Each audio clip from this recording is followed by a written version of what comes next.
call sign.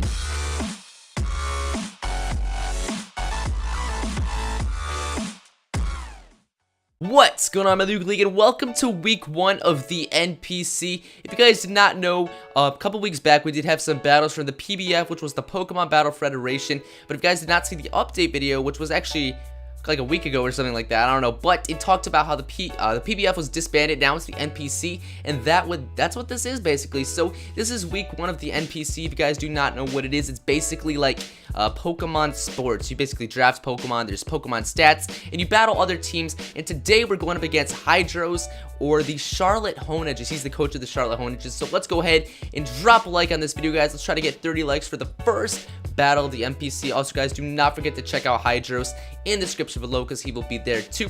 But let's go ahead and get into our teams. Let me give you guys some info, what I thought he brought and all that stuff. So my team is Porygon 2, Gourgeist, Gyarados, Fortress, what's his face, Pyroar, and Zoroark. And his team is Mesprit, Garchomp, Cofagrigus, Heatran, Blastoise, and what's his face, Tornadus. So his team is a lot more scary than mine is. That is definitely true. He's got, I think he's got his 2 OU He does. He has Heatran and Garchomp, but I'm only rocking with one. My other one is Gothitelle, but I decided to keep Gothitelle in the back for this battle. But when I saw his team, I was like, oh crap, my team is, you know, a lot more weak than his team. What am I going to be able to do? But you guys will definitely see what I am able to do. His main threat on his team, I was really scared of Garchomp, because Garchomp can just rip holes through my team if he gets rid of my Gourgeist and my Fortress. And also Mesprit was kind of scary, because he's very, very fast, and he just can kind of, if he sets up Calm Minds, it's a threat. Heatran was pretty easy to get away. I actually do carry the Hidden Power Ground on Porygon 2, so that's pretty good.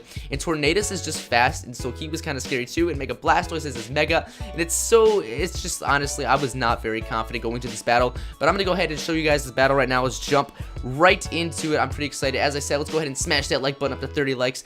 That would be freaking awesome. I'm actually gonna move that window up there. And now it is late at night, so I'm kind of like look stupid. But Porygon 2, I'm gonna lead off with, and he's gonna go and lead off with Whoosh, who is the Tornadus. And I'm gonna go ahead and get some of my download. It's gonna give me attack, which is unfortunate. And he's gonna go ahead and switch out into his Heatran actually.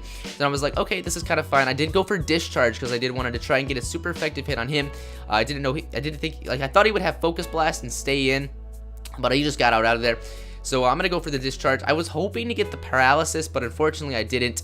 But that's going to go on him, and he's going to go for Will-O-Wisp. So now my Porygon 2 is burnt, which is kind of like, that doesn't really matter that much, because I'm not a physical attacker at all. And now I'm going to go for that Hidden Power Ground, which he probably did not expect at all. And it was freaking awesome to just see that do so much damage. That did so much, so that is pretty insane right there. So I'm gonna take some bird damage, and I'm pretty sure right here I do go for another one, but he goes for Protect, so that's gonna be more burn damage on me. So that kind of sucks, but you know, it is what it is. It is what it is. So, and it's kind of annoying how Porygon 2, like, I wish you could have Eviolite and Leftovers, but you can't, so that's kind of unfortunate. But so Porygon 2 is going to take some more burn damage, which is stupid, because I just want to keep this thing at high health, because I wanted him to be able to live a Focus Blast if the thing did have the Tornadus had Focus Blast. But he's going to switch out and go into Twirl, and I'm going to go for another Hidden Power. This was a really good play on his part, knowing it was Hidden Power Ground, and he was able to use Levitate to his ability, or to his own advantage, I should say. So he was predicted by Zoroark right here, so he's going to go for well, I'm assuming he was predicted by Zoroark here, because or else it would have gone for like Psychic. But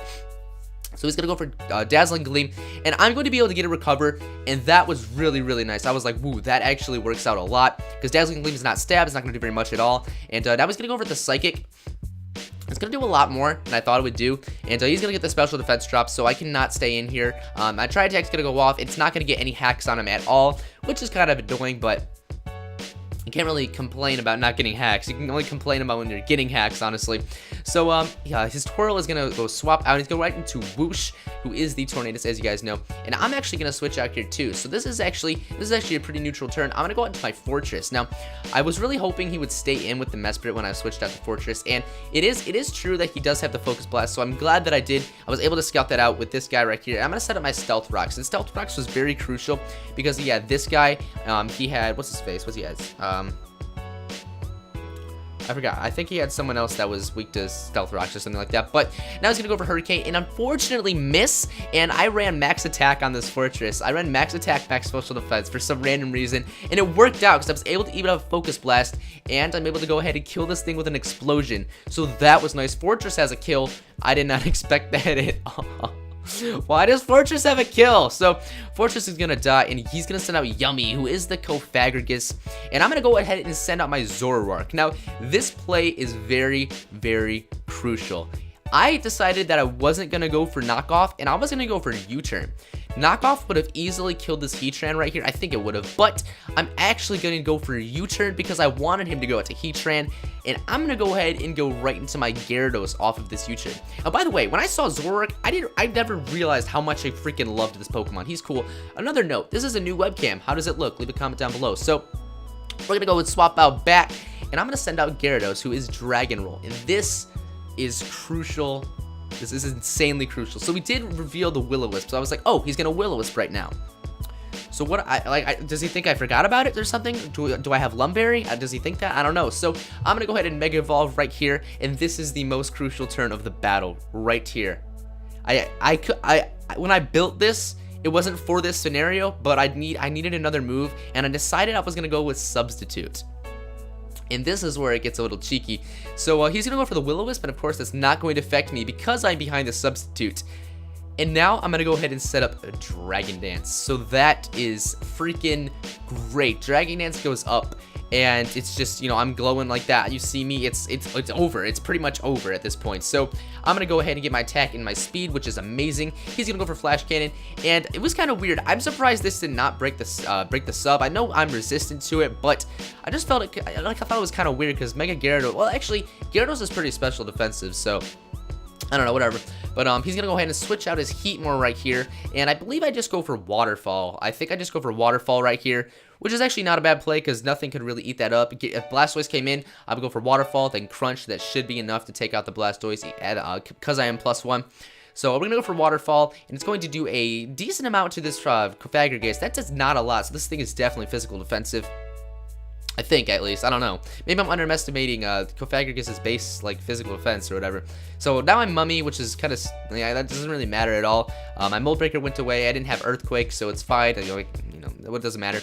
And I'm just going to go for Crunch here, be able to finish off at the Cofagrigus. I thought about predicting Cofagrigus, but I decided, like I said, it didn't matter what came in. Waterfall was a great play either way, so it doesn't matter. He's going to go into Cannon right here, and he's actually going to Mega Evolve his Blastoise. Like I said, this is the Mega Blastoise, and I actually give John a lot of credit for drafting this Mega Blastoise, because the Mega Blastoise is like that Mega that a lot of people forget about, but I love this guy. He's actually really, really good too. I really do think he's great. So I'm going to go for Crunch here, and I do get a crit, which is quite unfortunate. I definitely will say that. If, like, let's say I didn't get the crits, he would have broke it by Substitute, and I would have still be able to kept going, but, I guess it really affects it, because then I wouldn't be able to kill this thing in one turn, and, whatever. So I'm going to go for Waterfall here, and, he does have rough skin, but it's not going to matter at all. I am going to be able to flinch him, I believe. I believe I'm able to flinch him, but some rough skin, and then I'm able to flinch him, which is like, oh my god. And he's actually going to go ahead and forfeit the battle right there, because there's honestly nothing he could have done at that point. And that's basically that. So Gyarados ended up getting 5 kills. Those kills, me and John talked about it. Those kills do count after, because there was nothing that could have been done. Mega Gyarados could have basically just run house, because I did have the Substitute, so that's how we're going to handle that battle. But that is the first week of the NPC battle. We're going to end that off strong with a 5-0. That's freaking awesome, guys. That's a great start to the season. So if you guys are supporting the Detroit Red Wingles, let's go ahead and smash that like button and get 30 likes on this video, because that'd be so freaking awesome. Thank you guys so much for checking out this battle. Make sure you guys check out our opponent Hydros in the description below. Go support the Charlotte Honedges too. I love to spread the love around the NPC, and I'll see you all next time. Peace out.